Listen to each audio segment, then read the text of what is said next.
Undroppables Playbook, a football podcast.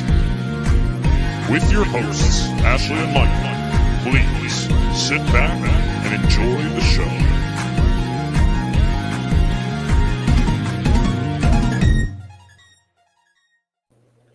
Hi, everyone, and welcome back to the Undroppables Playbook, a football podcast presented by the Undroppables and sponsored by Analyst Depot. Welcome back. I am one of your hosts, Ashley. This is my lovely co-host, Michael Duncan. How are you? I'm good. I'm very hot. Yeah. I'm in a different room today because I forgot to turn the AC on in my attic, and I spent about 20 seconds up there getting my stuff, and now I am covered in sweat. Well, we started this once I jumped on StreamYard with, how are you wearing a sweatshirt? But it's my new vintage Jets sweatshirt. It doesn't actually answer any part of it. No, but I'm getting to that point, and it's because I leave my AC on for most of the day. Like every time I'm here, the AC is on. Only when I'm at work does it go off. So it was nice and cool. Hey, if you say so. It is. I'll take your word for it. Do you have an AC up in the attic? Yeah. I bought one for it. I just forgot to turn it on. It is on like a different system than the rest of my house, but yeah. No, it's fine. Makes sense. Well, we have a fun day ahead. It's crazy, not for football season, but for pretty much every other season right now. The NHL playoffs Stanley Cup final is starting today. Game 6 of the NBA finals is tomorrow, right? I think tomorrow. Honestly, I'm about as checked out as you could possibly be. Unless the Sixers just do that to me every year. They take all enjoyment out of my life, including basketball, especially when the Celtics are in the finals. That just makes me want to, walk into traffic. So yeah, and then especially Al Horford. Yeah, Horford, old man. And then baseball's heating up too, so it's a pretty good thing. And the Phillies are good. Are they? Yeah, they fired their manager, and then they went on a 9-win streak. He was holding them back. Apparently. I don't know. It's great. It's really kind of cool. I think that's like the largest win streak they've had since like 2011 or something. So still not really breaking too far above 500, but hey, we take that. Where are they in the standings? The Yankees are doing really well. They're 9 games ahead of their closest competitors. We're not that. I'm trying to see. Okay, we have different levels of, expectations. You're in third. What it takes to be. See, yeah, but what's our record? 9 games back from the Mets. Win-loss record of 32-31. So exactly one above 500. We won't get to 2, but we will stay at one above. Exactly. Or go back down to 500. It's a good goal. Make or break to see if the manager was holding them back or not. Hey, yeah, I mean, we'll take it. Well, today's show is going to run a little bit differently. This week, we asked everyone to submit Q&A questions for us to answer on this show. Scott Fish was grateful enough to reach out to us and offer us a Scott Fish Bowl 12 spot to give away. Scott Fish Bowl is his annual charity fantasy football tournament. It's a redraft league with a lot of really fun settings with like thousands of people who are big names in the industry, people who just love fantasy football. So whoever wins this spot is really lucky. Honestly, the reason I do sports content is because I got accepted to Scott Fish Bowl and tweeted it out, and that's when the Undroppables reached out to me. So it's a really cool opportunity. I got accepted to Scott Fish Bowl because I did sports content. So yeah, that's the difference between us. One of us earned it. And I'm speaking, of course, of you. Mm-hmm. No, I am. You made it in, but like on your own. I made it in under the umbrella. I'm trying to point to our logo. It's right there. Right there. Killing it. Yeah. But it's a really cool opportunity. I met a lot of great people from it. I know you have. Everyone has made a lot of really good friends. So whoever gets a spot is going to be extremely lucky to play. And we're going to run today by doing. We got 55 questions that were submitted to us, and we were originally going to like highlight some of the ones we really liked, but we decided to make it more fun and spin 2 wheels today. So we're going to spin a wheel to answer our questions, and then spin a wheel to pick our winner. Big wheels day. Are there more doors or wheels? Is that the question, my God, this stupid question. We're like a month late on this. I don't know. I had a lot of opinions about this when it was heating up on the internet, but I don't anymore, and I don't like it. So I'm just gonna pretend you didn't say that, and we're gonna move into spinning our wonderful wheel of 1 through 55. That you hate the colors of. I hate. It's such a terrible look. Look at that. That's gross. I really believe there has to be a button there somewhere. No, I don't see a single button. I mean, there's buttons, but not specifically for that. All right, I'm just gonna spin and get this started. Let's spin it. I don't think I turned the audio off for our listeners because it's annoying, but I have to hear it still, so it sucks. Number 37. Question 37. Oh, that's a good one for you to start with. Great. All right, so I'll ask you, Jalen Hurts value. Do you think this year he could be a top 8 quarterback? That comes from @BrennanWhite93 on Twitter. Assuming we're talking about fantasy, the answer is absolutely yes. I mean, he was the quarterback 1 overall from weeks 1 through 11 last year before he got hurt. I believe it was an ankle sprain or something. But yeah, I mean, first of all, you improved his entire offense by getting one of the best yards after catch dudes in the league in A.J. Brown, a guy that he has a huge friendship with, apparently. I think it's gonna, it's a second year in the system. That in itself is gonna help him.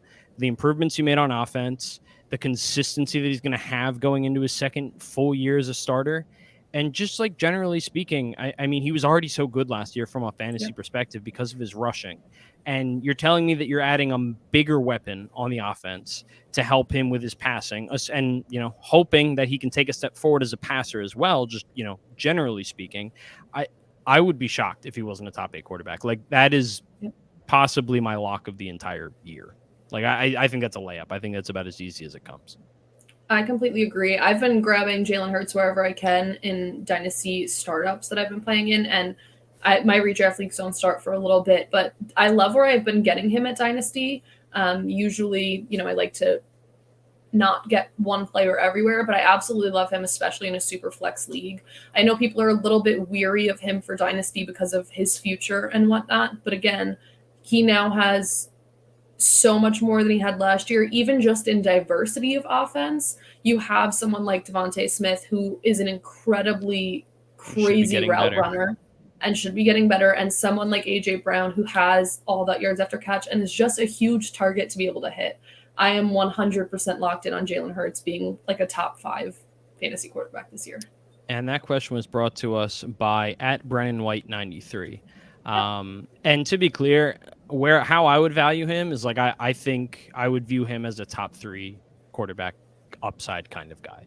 Like top 5 easily, with a league-winning top 3 Lamar Jackson MVP season type of season. Because there's only a few guys in the league that can do that realistically, and he checks every single box. So, all right, back to the stupid number wheel.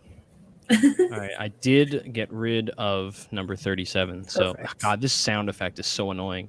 And I love that only you can hear it. It also plays a little ditty, like right now. Oh, it's horrible. I hate it. I want it to go away. That was number 20. Yeah, so number 20 is actually one we had highlighted as a really good question. What is your favorite scoring change? I'm not sure if this is specifically for Scott Fishbowl, but let's broaden it a little bit. Instead of playing just a normal fantasy league, what's your favorite scoring change to add, like a setting to add to your fantasy leagues? I'm starting to really like points for first down. I don't remember. I want to say I was listening to the Fantasy Footballers recently, and they had a small discussion about this, and I think some of the points they made were actually like, not that I hadn't heard them before, but it was kind of, front of mind. But, they talked about the idea that, like the idea of fantasy success should kind of come from NFL success. And I mean, the way they laid it out was pretty simple, which is, should in a PPR league, should a 1-yard screen pass that fails to get a first down, on 3rd and 9, you gain 1 yard, you get 1.1 points from that in a PPR league. But if I have a 4th and 1 rush and I get 3 yards for a first down in a regular league, you're getting 0.3 points. That doesn't really make a ton of sense to me. And I think that's why that's why I lean half PPR more than full PPR most of the time. But also I think that just kind of really makes I like that idea a lot, because I don't think it overvalues anyone in particular, because it also brings value to wide receivers that are viewed as like the go-to guy on 3rd down. Tight ends like Zach Ertz, probably like back in his heyday would have had a billion points with this, because I swear every catch he had was for 10 yards and a first down every single time. So I like that a lot. I'm coming around to it. I don't think I've really played with it much, but it's something that I'm really interested to see in context and see how it really changes, the way that I view certain players. Yeah, I just, in that Dynasty startup I was referencing with BZ with Troy. I believe I'm 99% positive it's points for first down too. One of my favorites, I really do like tight end premium, and I heard someone describe it to me, when I first started playing tight end premium, as it helping value positions a lot better than like it creates a little bit more because there's a bug. Wide receivers, you have 3 of them. So you're targeting that position because you have 3 spots to fill. But if you have a tight end who gets a little bit more points for what they're doing, it makes that positional value go up a little bit. So it kind of creates a more even playing field between running back, wide receiver, and tight end, which makes a draft strategy a lot different. And you can see that in Scott Fishbowl a lot with tight end premium, that tight ends go a little bit earlier. And that's, I just like the idea that you can kind of create a more even playing field rather than going super heavy on wide receivers. You really have to think about tight ends a little bit earlier than you normally would. Yeah, it's fair. And I think, I'll just leave it at that. I did roll it again while we were talking to save us some time. 34 is the next one. Okay. That last one came from @Travis NFL Draft on Twitter. Thank you, Travis NFL Draft on Twitter. Thank you. 34. Oh, this one's interesting. How many touchdowns will AJ Dillon need this season to pay off his ADP without an Aaron Jones injury? So the first question I have is what his current ADP is. And I'm going to look for that right now. Yes, please. So I'm using Keep Trade Cut, and it's going to be, it's not going to be perfect because we are in Dynasty season. Yeah, we're in the off season. He's right now in according to Keep Trade Cut for redraft. He's going as the RB 36. I think he'll probably go higher than that. The 111th overall player. I think by the time the season rolls around, I think he's going probably closer to like RB 24-ish. Yeah, I was going to say top 25. Yeah. So how many touchdowns does he need? Assuming Aaron Jones is healthy. Mm-hmm. I mean, if you're getting him as a back end RB2 and you assume he's going to get a decent amount of work, like, I don't really know if I like this question, and that's a really cop-out way of answering it, but I don't think with AJ Dillon, I don't think it's nearly as much about outperforming his ADP so much as it is, is he actually helping you on a week-to-week basis? Like, is there going to be enough in this offense for both Aaron Jones and AJ Dillon? Are they going to completely take each other out of the game when one of them is having a great game, the other, does he do nothing? Or are we going to see Aaron Jones take a step forward in the passing role while AJ Dillon is going to vulture a lot of touchdowns in the red zone? So I don't know. AJ Dillon isn't a guy that I'm particularly excited about, and I think a large part of that is I think Aaron Jones is going to get a lot of passing work with Davante Adams leaving town. But I think the possibility for like a 10 or more touchdown season out of AJ Dillon is extremely realistic, and I think if you get that, then you're probably happy with drafting him. Yeah. And with the way that Packers offense is right now, there's realistically a chance that both of them are on the field at the same time. I found the bug. So he has more opportunity because there are less, you don't have Javonte Adams on that team anymore to hog a lot of targets. So you can run sets with 2 RBs, but use Aaron Jones as a receiver and cop out by going to AJ Dillon. I don't think he's going to be so touchdown, like heavy on touchdowns, like his scoring be completely dependent. That's what I was looking for on touchdowns. I think he'll be pretty decent without touchdowns. So I don't know. I think he needs a handful, but again, I think he just gets a good amount, enough work to live up to an RB2. Wow. So we basically are on complete opposite ends of that. And I think that tells you everything you need to know about AJ Dillon this season. So our next number is 23. Also, who is that question brought to us by? That question was brought to us by Third Down Dill, DYL. Thank you, Third Down Dill, DYL. What was our number, 24? 23 is our new one. 23. Okay. Who is one player that you must draft no matter what? That's a really good question. It is. It's so hard, right? It's really hard to know that right now because ADP is still all over the place in redraft. And I wish I had a better answer. Like last year, and this is not like, this is not revisionist history for me. Last year, it was Cooper Kupp for me. Me too. I didn't expect him to be the wide receiver 1. I did not expect what he did, but he was going in like the 3rd or 4th round, and that was just way too much value for me to pass on. I honestly, the closest answer I have right now is probably Jalen Hurts because of where he's going roughly. Like he's going in the 6th round, I think, right now in redraft. And, I just think that if you can get a guy that can give you a Lamar Jackson MVP type season like he did a couple years ago, and you can get him in the 6th round, that's how you win your redraft league. Because you don't have to take a guy like Josh Allen in the 3rd to get a weekly winner at the quarterback position. You're waiting 3 rounds and you're getting a ton of value elsewhere. And yeah, I mean, I think that's the closest thing I have right now, but I think once we get closer to the season, there will probably be a couple of wide receivers that I'm going to be taking all over the place in drafts in like the 3rd or 4th round, because that's typically what I do most years with Cooper Kupp last year and other guys in previous years. Yeah, we're completely on the same page with this one because last year was Cooper. Every year it's Cooper Kupp for me, but I know his value is going to absolutely skyrocket after being wide receiver 1 last year.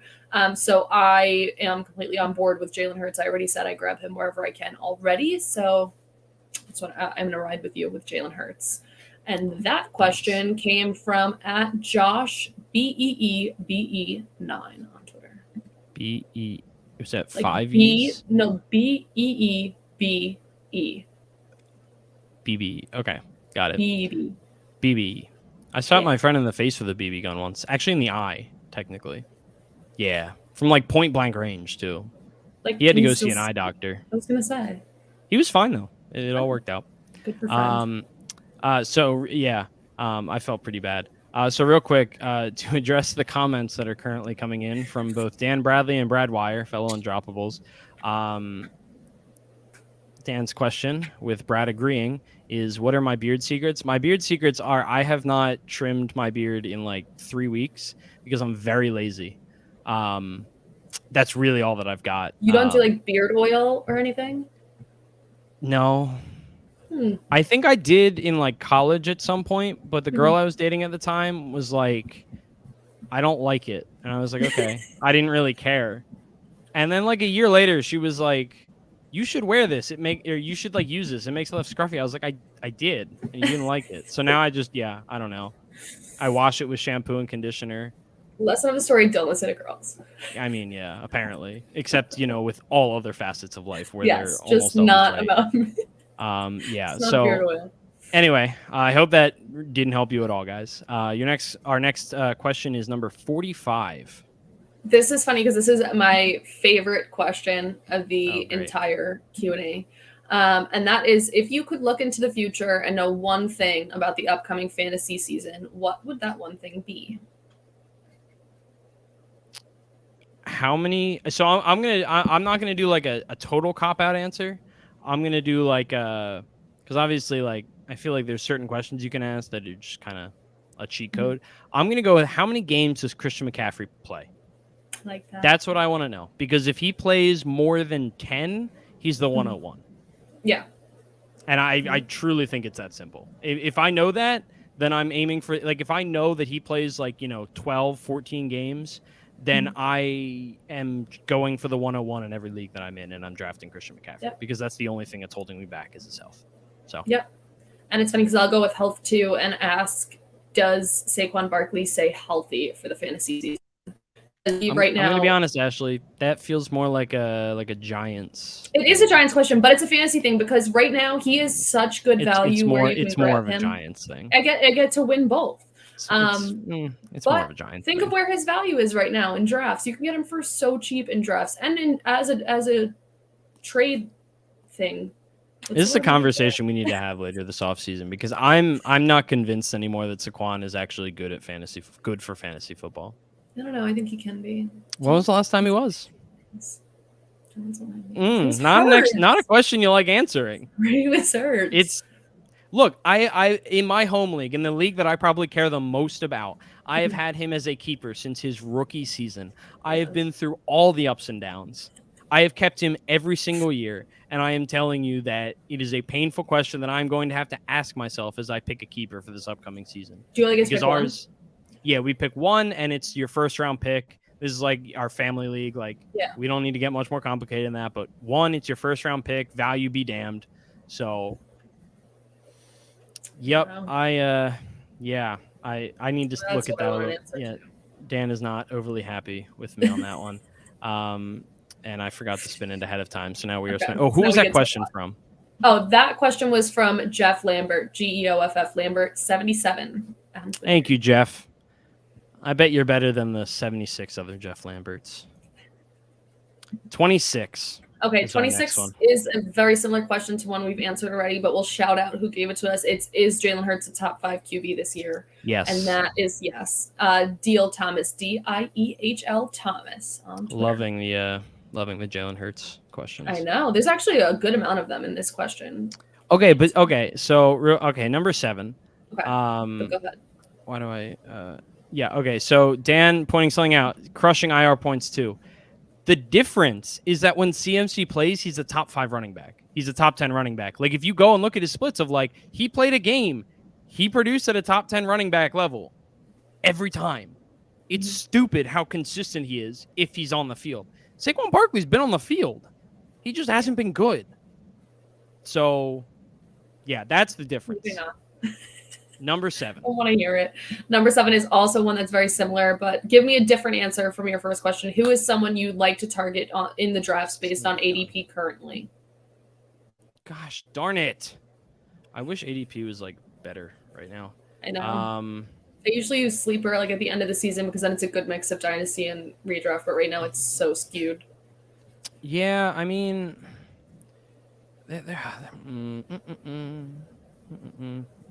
What's happening right now? Oh, sorry. It's being very weird. Actually, I'll go with Irv Smith Jr. He's a tight end that I really like, and I think that, he's basically free in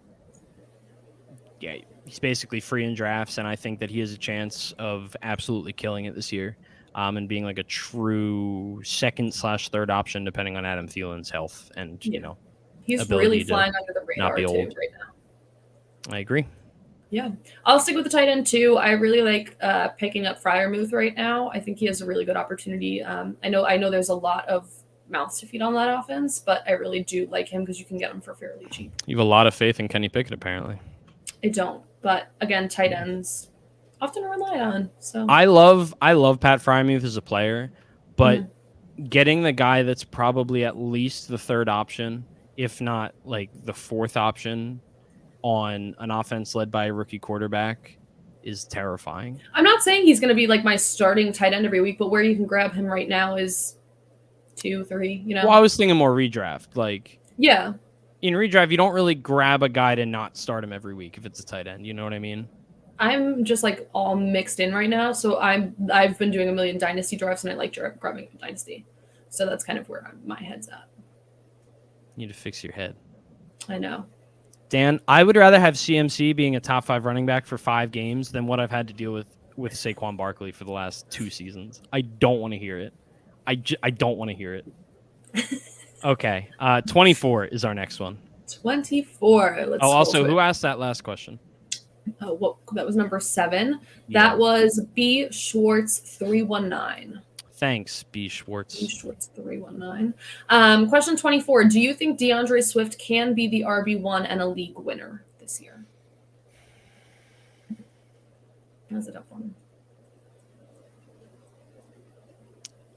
I think this is a term that is really overused. League winner? No, maybe not league winner. I think league winner is actually sort of a different term because to me, a league winner is more like getting James Robinson in the 13th round. It's a thing that not everyone's going to do, and you can kind of do it without hurting yourself elsewhere. Yeah. I'm not sure if I think he has the talent to be the RB1, but they've added more mouths.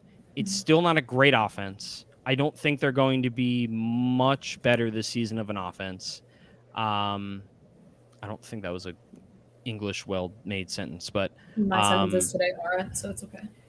And I mean, the health still scares me enough that I'm not sure. If he misses 2 games, it's like, okay, sure. Almost all running backs at this point miss at least a game or 2. I don't know. I don't think that he has the capability this season of being the RB1. But I think he has the capability of being like 5 through 10, probably. I think his peak is around 5 would be my guess. Yeah. I'm going to say he falls somewhere 7 and 8 is probably my range of if I had to pick. I think he could be really good. Like for fantasy, I think he could be all right. I said really good and all right. I think he'll be good for a team. I'm not completely avoiding drafting DeAndre Swift. It's just the price you have to pay for him right now is really high to have a good amount of uncertainty when you can grab someone who has a little bit less uncertainty and a little bit more upside with a better offense. That's fair. No, that's fair. That's more or less how I feel. Yeah. Next question comes from Hunt Daddy on Twitter. Nice. Thank you, Hunt Daddy. And this is for number 5. Number 5.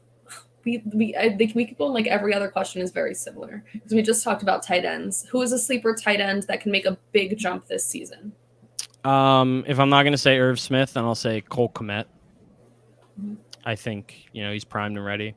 My heart wants it to be Adam Troutman, but I don't know if I'm buying it necessarily. Cole Kmet, I think, is a very good choice. I know. I really want it. I just can't fall in love again like I did last season with Troutman.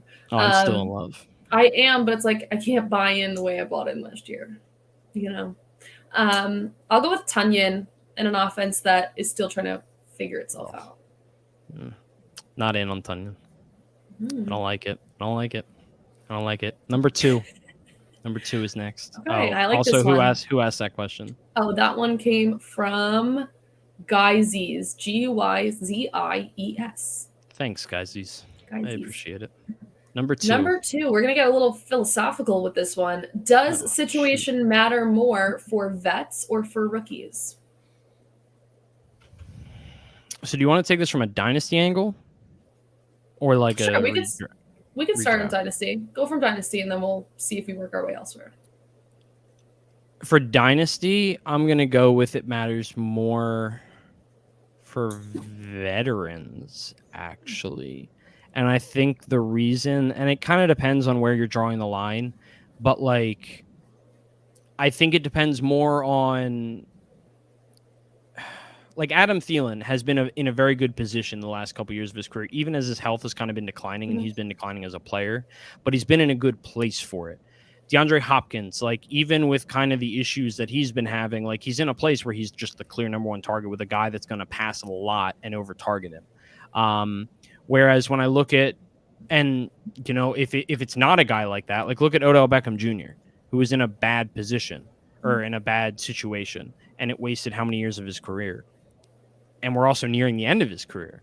Whereas with rookies, I think, especially with wide receivers, situations are going to change a lot faster for them because typically, like, if you believe in the talent, I don't think the situation matters all that much for a rookie because you still have the hope of them getting better. Where I think with veterans, you kind of have a better idea of who they are. And therefore, it more depends if they're to succeed on what's around them, depending on, the level of veteran. It's a very broad question, but I think that's how I would view it from a dynasty lens, generally speaking. I understand that. And I think what you said too about, wide receivers specifically, I think that position plays a lot into it.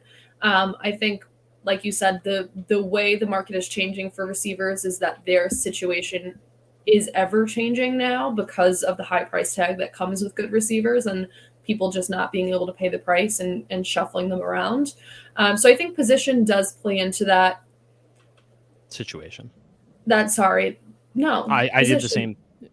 No, I'm saying. You're saying like running back. I'm saying like it's running back versus wide receiver because I think it might matter a little bit more for rookies in the RB position than the wide receiver. Oh well, yeah, position. That's I agree what I'm saying. So like I think, like you said, it's a broad question, but overall, probably vets because you have a lot of time with your rookies that will make situational changes where if you're drafting in a dynasty startup, you don't have a lot of time for these vets to make huge changing situation decisions. And a quick example of that is look at Devontae Adams and Tyreek Hill. Their values have, not taken a nosedive, but they've gone down. They're still two of the best wide receivers in the league, but they don't have Aaron Rodgers and Mahomes throwing to them anymore. And they don't have the value of being young. So, yeah, I think that's kind of how I would look at that. And that one came from Doombot12_FF. Thanks, Doombot12_FF. We are now rolling for the next one. And our new number is 44. 44. Let's go all the way down. All right. This one's an interesting one. Can anyone wade through the Denver receivers? Are any of them fantasy worthy? I feel like Judy continues to disappoint. I mean, yeah, one of them's going to be fantasy worthy. Chances are two of them will throughout the whole season or fantasy relevant. I hope that there's a clear A and B. Like, I hope there's a clear 1 and 2 for the sake of everyone, and it's not, DK Metcalf and Tyler Lockett of the last few years, where one of them is overperforming while the other one does nothing. And you'll always have the wrong one on the bench. Yeah. I stand behind Courtland Sutton. He's still my favorite there. I wasn't that big on Judy coming out of college. I don't think he's done much to really say, like, hey, look at me. Like, I belong with the hype that I have surrounding me. Like, Courtland Sutton has. Yeah. He has done something at the NFL level. That is not something that Jerry Jeudy can say. And with all that being said, the best value is probably going to end up being, oh my God, I can't think of his name. The dude with the most boring name ever, whose name is just completely escaping me. You want me to go Tim Patrick? Tim Patrick, yes, thank you. He's probably going to end up being the best value. That's how it feels anyway. How are we feeling about our bestie who's afraid of bears? KJ Hamler, he's underrated for the season. I stand by that. I would rather draft KJ Hamler than I would Jerry Jeudy. Yeah. Costs being factored in, of course. But I think Jerry Jeudy is the most like Tyler Lockett on that team. And I'm going to get a lot of hate for saying that. But I think that should be remembered. And I think KJ Hamler might just have a breakout season coming. So I liked KJ Hamler better as a prospect than I did Jerry Jeudy. So, yeah. Afraid of bears. He is afraid of bears, and I don't blame him. Bears are scary. I know. But I think it's important to note that Russ has and probably will continue to make wide receivers relevant on a team, be able to sustain two decent fantasy wide receivers. So I'm not completely away from, better value ones like Tim Patrick, like KJ Hamler. I am pretty much out on Jerry Jeudy and same as you on Courtland Sutton. Great. I'm glad we agree. I guess we successfully waded through the we did. And situation. That one came from Sir Shaughnessy. Thank you, Sir Shaughnessy.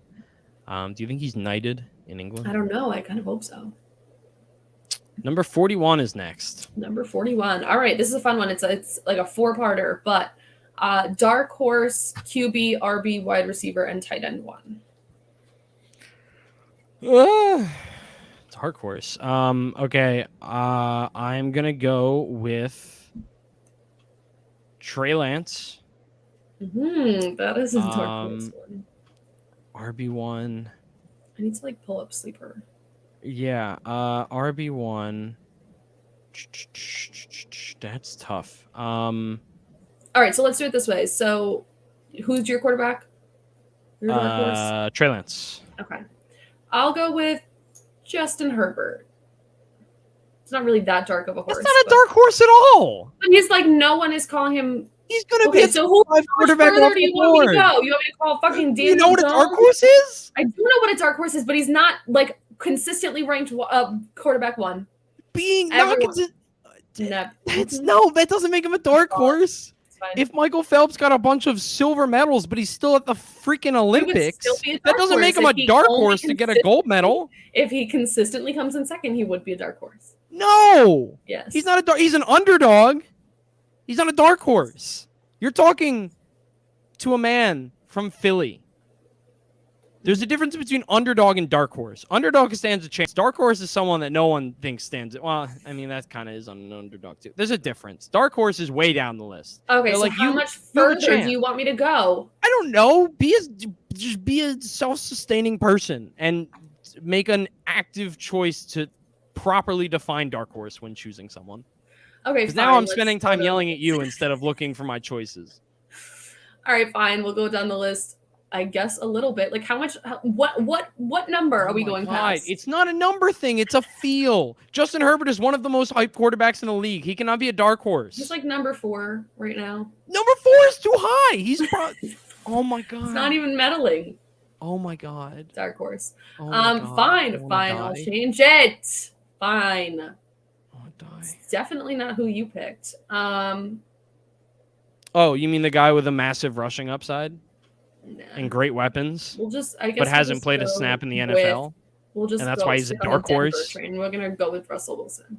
Is that better for you? No, he's had a number 1 overall finish before, so? And he just got sent to a. Oh my god, you didn't give me a number. You didn't give me a number. Oh my god, it's not about numbers. Will someone please tell me I'm not the crazy one here? Someone, anyone, comment and tell Ashley that she's insane. Fine. Who do you want me to say? Matt Ryan? Is that better for you? I don't want you to say anyone. I just want you to make a choice that makes sense for a dark horse. I did make a choice. No, you went with a former number 1 overall quarterback in fantasy. Literally, he got that. And you went for a guy who's probably one of the favorites to win MVP. What? That's not a dark. Neither of them are dark horses. Oh my god. So switch it to underdog and it makes sense. No, it really doesn't.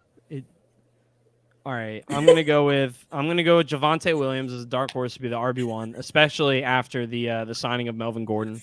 I think that's what makes him a little more surprising. Is Melvin Gordon? They had a literal 50-50 split last year, and I think bringing Melvin Gordon back makes it a lot harder to see Javonte Williams ending as the overall RB1 with how much work he's probably going to lose. So that's my underdog, but I think he has the talent to do it. And that's why I picked him. Okay. Do I even want to like? Oh my god! I accidentally just like pulled up the source code for this website. I don't even know how I did that. I did that at work the other day, and I was afraid it was going to like set the whole system on fire. I'm afraid I'm going to set you on fire in a second. I don't think you will with this one. All right. Let's just say Breece Hall. Is that better for you? That's fine. Okay. It's fine. Wide receiver, I'm going to go with T. Higgins. Yes. Yeah, I mean, I don't think anyone would really pick him to finish above Jamar Chase, let alone... I don't think many people will pick him to finish above Jamar Chase, and I don't think anyone will pick him to finish as the wide receiver 1 overall, but he has the talent to do it, and I think that they're closer than to be expected. I like it. All right, I'll go with DJ Moore. Like the I mean, I love it. I don't know who is throwing him the ball to get him there, but I love it. But I guess they're trading for DJ someone. Moore. Well, they are considering trading for Baker Mayfield. Shut up. Just that's not what we want to see for DJ Moore. All right, and tight end, I'm gonna go with. This is a bit of a homer pick. I'm gonna take Dallas Goddard. I think that if Jalen Hurts can take a step forward, Travis Kelce was the tight end 1 for 5 years straight, and Mark Andrews unseated him last year barely. Like, if we're being realistic, it's not going to be anyone other than Travis Kelce or like Mark Andrews. But I'm going to go with Dallas Goddard because I think he's got all the physical capabilities. This is going to be his first year for the whole season being the tight end 1 in Philly.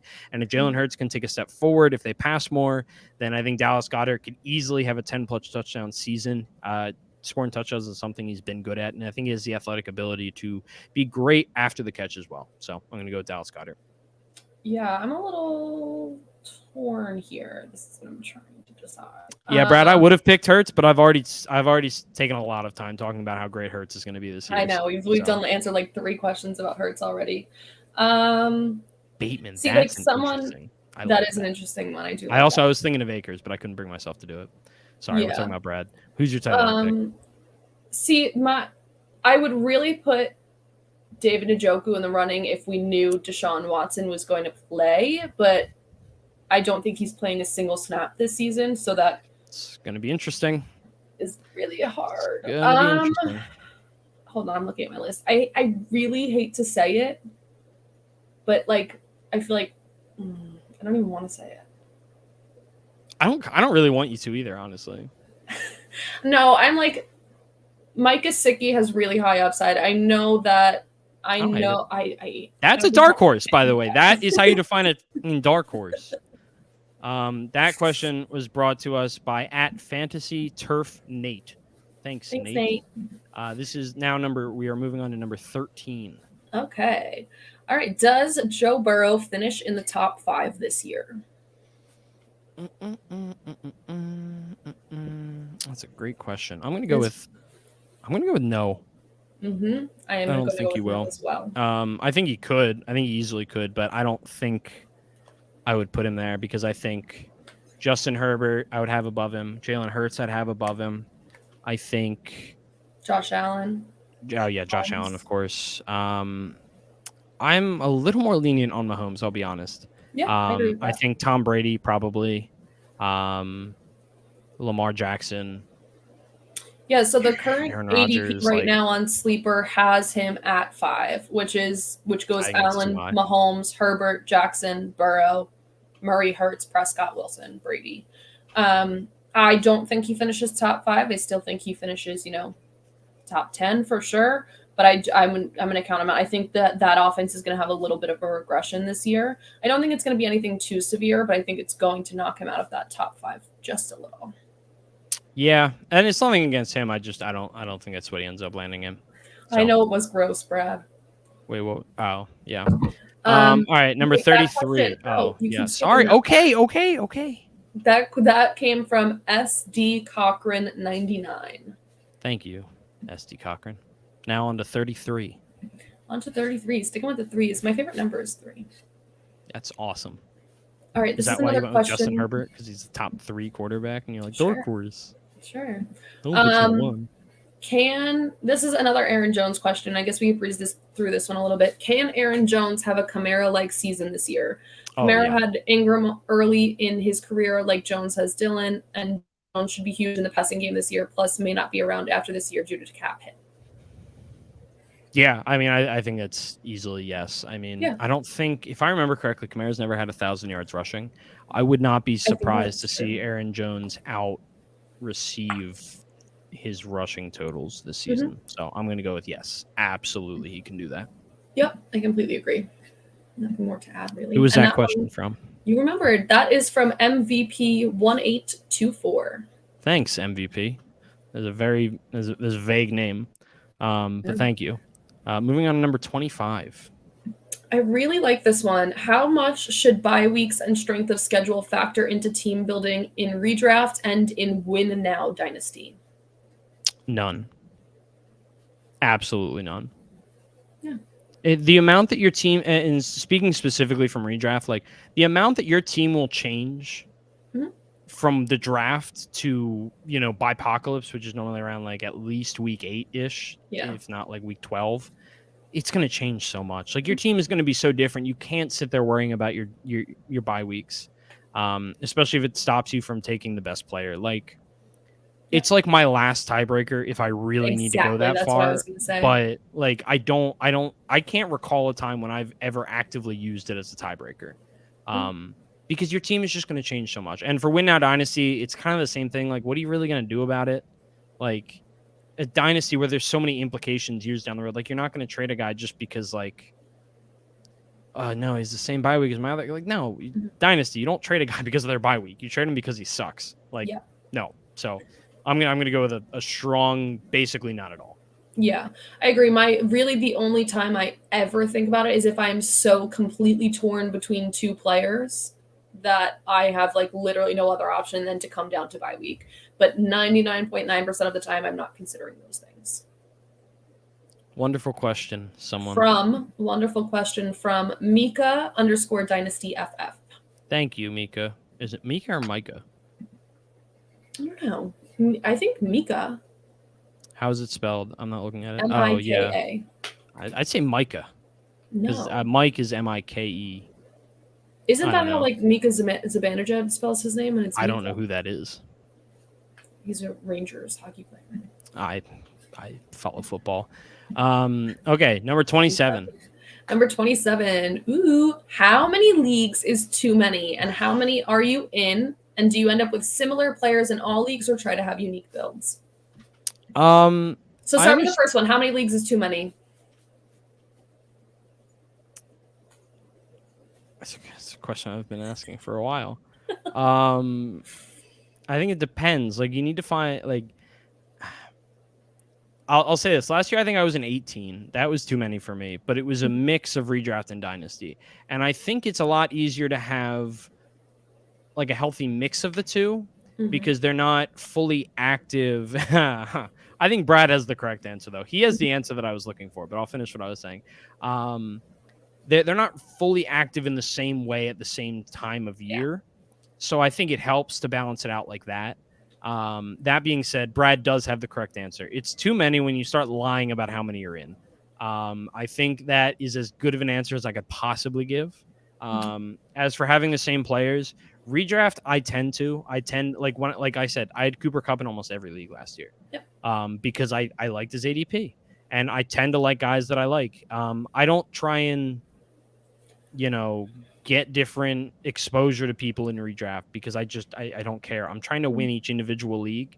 And maybe that's the wrong way to think about it. I don't play in enough to have to worry about exposure. In best ball, sure, I'll worry about exposure because it's kind of just one long, big bet sort of that you're making. You have to hedge against yourself. Dynasty can be kind of similar. I start to sort of think that way, but for the most part, like with redraft, I just don't care. Like if I draft all my favorite guys in every league and they all tank, you know what? At least I'm tanking with my guys, and I know that I suck, and that's just when I start looking at my dynasty leagues more. So whatever.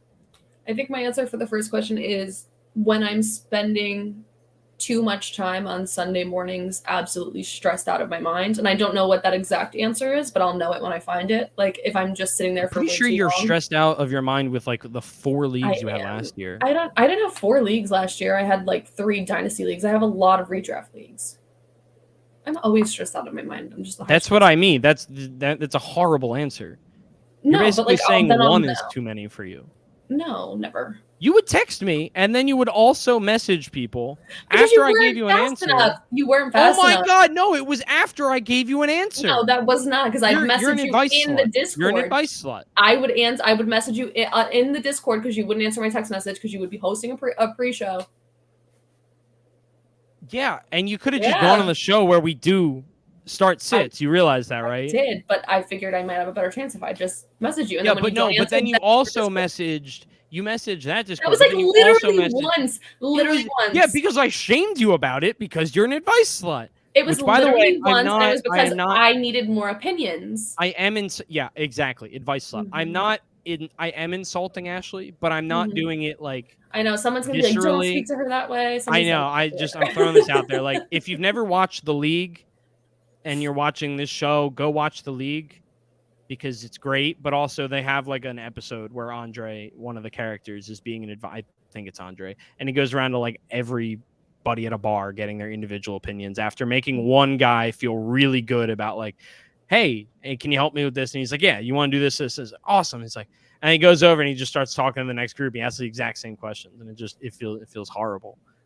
So yeah, that's how you made me feel. So I want you to know that you're really the one that should feel bad here. Okay. Either way, Brad has a point. Yes, Discord pre-show is the best. Hold on, you didn't let me answer the other part. I don't want you to anymore. What? That's so mean. Now you actually insulted me. But for diversifying my rosters, in redraft, I'll usually end up with a lot of like wide receiver 1s being the same or RB 1s being the same, but I'll diversify my bench and my wide receiver 2s and 3s. Dynasty, I really like to spread myself out. Again, there are a couple key players that I'll look for as key staples to my Sorry. that I'll look for as pillars in my team. Moving on. That one is what number was that? I don't know. You're the one that's looking at it. That's from League Taco 1. Oh man, I love that League Taco. That's the league reference. That's awesome. Also, I'm like 90% sure. I'm really bad with remembering names, but I believe that it's GWR. He's in the undrafted Dynasty League, I believe, listener league. Yeah. So awesome. Yeah. Great. This Okay. so All right. Next up is number 10, I think. Okay. Is that the one we just did? No. No, we Okay, didn't do great. number 10. All right, number If 10. you were forced to choose between Javonte Williams or Travis Etienne in redraft PPR, who are you taking? Oh, wow. Makes you think. If we're saying, are we doing at cost or just like in a vacuum? Yeah. At cost, I'll go with Travis Etienne because I have a feel he's probably going to go like a round, maybe even two later if Javonte Williams is still sitting in that first round where he was for a while.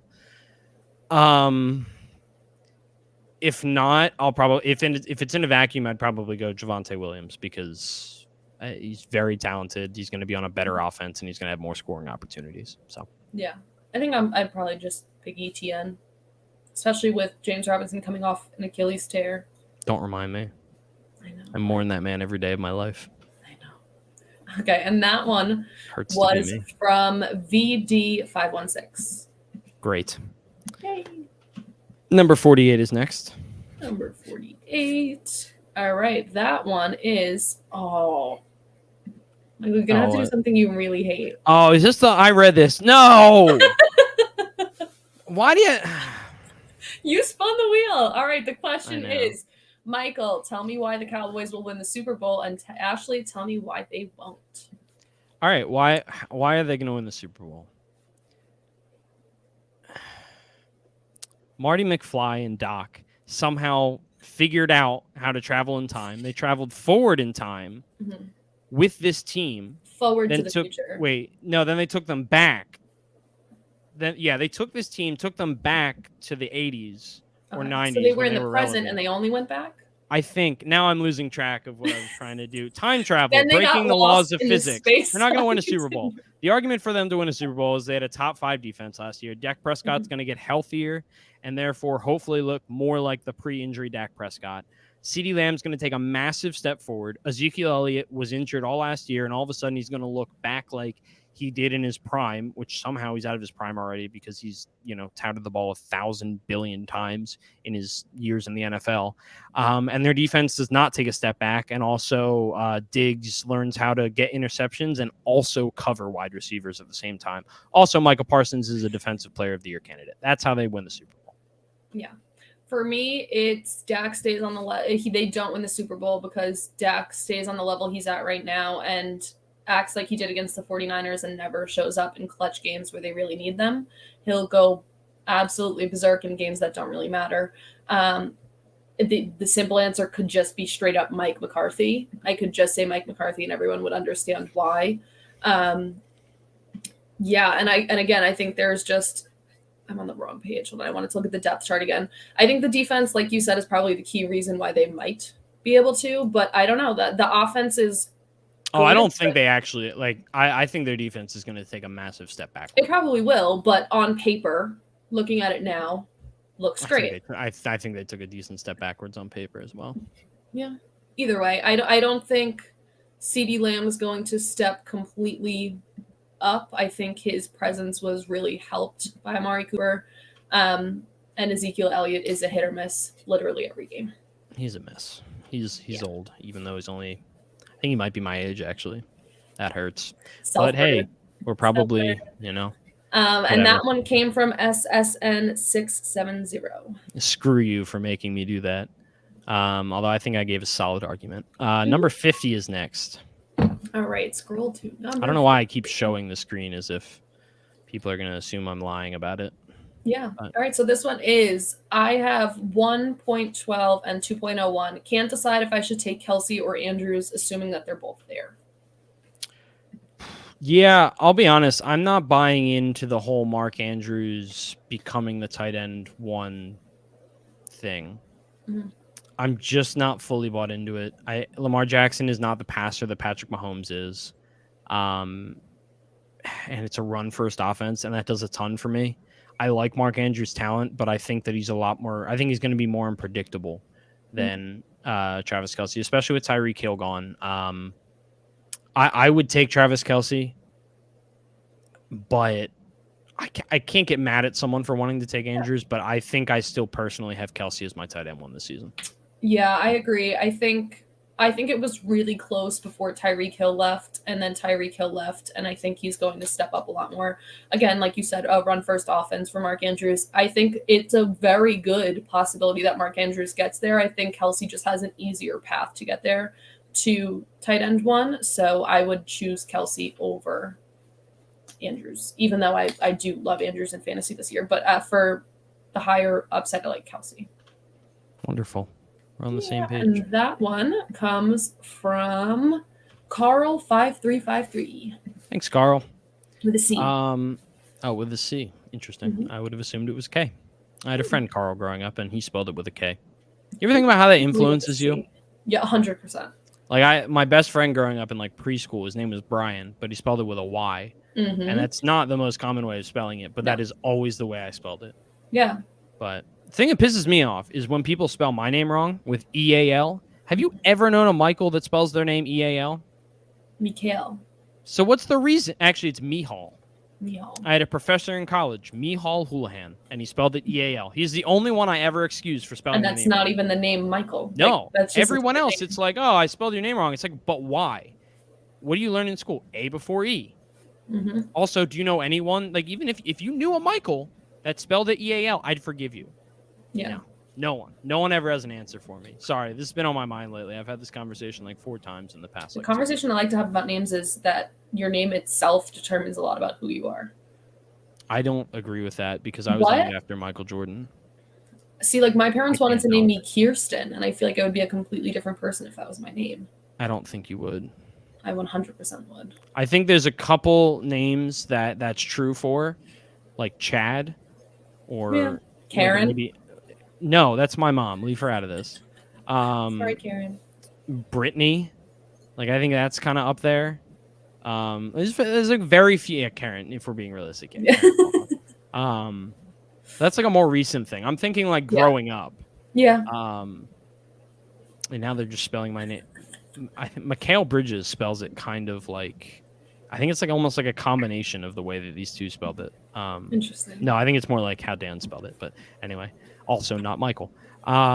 Anyway, so we are down to 8. It's been 58 minutes. Do we want to do our giveaway now for the Scott Fish Bowl? And do we want to save the rest of these questions for next week? We could do that. I'm good with that. Okay. Yep. Now we just have to go back in the list and see which ones are left for next week. But sure. Oh, yeah, good point. Well, I can... Oh, no. Yeah, that's... So, did you delete the wheel yet? No, the wheel's still here. Okay. But I got to pull up the other wheel. I just need to... And that means I need to keep that screen open for... tab open for a week, which to be fair, take like a screenshot of it like you did last time because you almost deleted our draft that one time. So just take a screenshot and send it to me. You're right. Wheel names. Here we go. Wheel of names. Random name picker. Okay. I feel like we need music for this one. No, I don't think this has music. I don't know if it has music. I haven't spun it yet. Okay. All right. Are we ready? All right, so the person who this lands on will get our Scott Fishbowl 12 entry. Yeah. And make sure, everyone's Twitter @s on here. And everyone that asked a question and did what we told them to, I think. Yeah. Actually, I didn't. I'll be honest. I did not double check that everyone was following us. Neither. But we'll just we can always if it's not, don't delete the wheel and then we can just respin it. And then I'll never delete the wheel. Never. I like this wheel a lot better. This color is a lot better. Yeah, it's all of the colors. It's gonna look so much better when it spins. I know. All right, you ready? Yes. All right. I guess I just. Oh, there's a little bit of sound. Can't really. Oh, here we go. There we go. Bell cow back. At Bell cow back. What was his question? I don't think we got to it today. Oh, let's hear. We might as well. Oh, okay, yeah. So we'll do one last question. It was number 17. If you had Dalvin Cook in Dynasty, would you trade Tony Pollard for Alexander Madison? That is a very interesting question. It is. I remember this one popping up. Yeah, honestly, So I have Dalvin Cook and I have Tony Pollard right now, and I'm considering trading Pollard for Madison. That's the question. Yes. Okay. No, I think I'm going to keep Pollard, and I just don't like Ezekiel Elliott, and even with Ezekiel Elliott on the field, I really like Pollard. Yeah, I mean, I don't know. I think Pollard's a better player. Mm-hmm. So part of me wants to just say I'll keep that. I also like the guy that the Vikings drafted at running back. And I think that he has a possibility to usurp Madison, either, maybe this year or next year. But one thing that I forget off the top of my head is their contract situation. So Tony Pollard is an unrestricted free agent in 2023. So this is his final season with the Cowboys. And I want to say that it's actually the same for Alexander Madison. It is. So they will both be free agents after this season. But I feel like Pollard has a better opportunity to become somebody's wide running back, their top running back on a team than Madison does. Yeah, and even I don't honestly think either of them have a huge opportunity to become a top running back, but I think that Tony Pollard is more likely to get any amount of money because of his pass catching ability and the fact that he's probably a lot more fresh than Alexander Madison is. I mean, Madison is, neither of them has seen a ton of work, but I like Pollard more. It's tough. It's tough trading for backup running backs for the long term because I feel like that's a bet you almost never win. But that being said, I'd probably go Pollard because I don't know. I think you're really limiting. I think you're getting a lot of upside by having Pollard and Cook, because if Cook stays healthy and Zeke misses a couple games, all of a sudden I think you've got 2 top 10 running backs. So I think it depends on what the rest of your roster looks like somewhat, but if you could really use another running back, I think Pollard, I think you can start him without Madison. I think that has value on its own. So, exactly. So. Yeah. Yay. So, yeah. That was fun. A huge thank you again to Scott Fish who reached out to us and gave us this spot to give away. It's really an incredible opportunity for Bell Cowback, who got the opportunity to play for. And thank you for everyone. Keep applying. I know Scott said he's still sending out waves of invites. So if you're applied, make sure you check your email and check your spam. They were having a little bit of issues with emails getting sent to spam this year. But what an incredible event that Scott Fish runs. He's even doing live drafts and moving some of us to Sleeper for this year. So it's going to be truly amazing. And if you don't get in this year, make sure you click the button to be involved in the satellites, which are best ball versions of Scott Fish Bowl. And a lot of times if you play in satellites one year, you'll be in the regular Scott Fish Bowl the next. So keep applying even if you didn't win the spot and you're not in yet. And thank you again to Scott. And Duncan, why don't you tell us again where we can find you? You can find me in my house near Philadelphia. Attic. Not in the attic, not this week. It's too hot. You can find me on Twitter at mpduncan75. You can find me here, hopefully on most Wednesday nights during this off season. We've been very inconsistent lately, largely in due part to me and my mental health, but we're working on that. Oh no, Bobby. Sorry, Bobby got traded to the Rockets. Poor Bobby. That's super distracting. Bad timing for that. That's the ADHD. Also, if you haven't watched Hustle, great movie. I know, I haven't watched it yet. I need to watch it. Oh, you should. It is the most Philadelphia 76ers movie of all time because they're actually the bad guy. Yeah. And that's how my life Do they use Philly slang? We've had the conversation about Philly slang on this. Yeah, it's a very Philly movie. They do, Adam Sandler did a really good job at making it's a very good movie. It is very probably one of the better Philly sports movies I've ever watched. It's up there, obviously below Rocky, but it's up there with Invincible and maybe Creed. It's very good. It's hilarious to me that I end up hating the 76ers during the movie because it is literally my real life experience of rooting for this team. So that's where you can find me, is hating myself and praying for whatever the next professional sports team season to come. Because 2 weeks into football season, when we're all depressed, we go, well, it's almost basketball season. And then when the Sixers lose, we're like, well, no, probably not. No one ever actually believes it's hockey season. No, are you kidding me? The Flyers are garbage. They're terrible. They make rooting for the other teams a joy, a pleasure almost. Yeah. At least there's no expectations. Yeah, you can find me on Twitter and stuff. Ashley, where can we find you?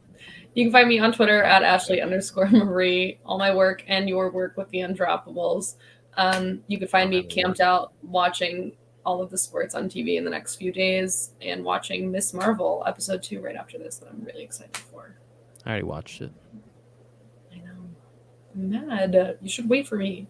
You never told me to. I know. Next week. Better wait. I can't read your mind. Either way. Thank you for know what a dark horse is. Do you know what a dark horse is? I don't think you do. This episode actively made it seem like you don't. So maybe we'll see you next week. I don't know if our relationship will be able to take this strain, but we'll see. It's always something interesting here at the Undroppables Playbook. Thanks for tuning in. All right, and I already forget Bell Cowback. We will be reaching out shortly. So yes, Brad's right. We're getting closer to football season, and we mentioned it today. You can find Duncan in the Fantasy Football Discord chat hosting on Sunday mornings, hosting the Fantasy Pre-Show. Spelled your name wrong. Yeah. That's for start sit advice. We will obviously, I will shout that out more. And if you give me enough money, I will give you his phone number so you can harass him there as well, like I do. If you split the money with me, I'm totally fine with that. Okay. I will happily give away my phone number for money. I am not important enough for it to matter for anyone. I have over 100 unread messages. There's no guarantee that having my phone number means anything. So please fix that. We're getting there. We're splitting it 60-40. 60 me, 40 you. I don't know about that, but the little effort on my part, it's fine. All right, we'll see you all again later. Bye, everyone.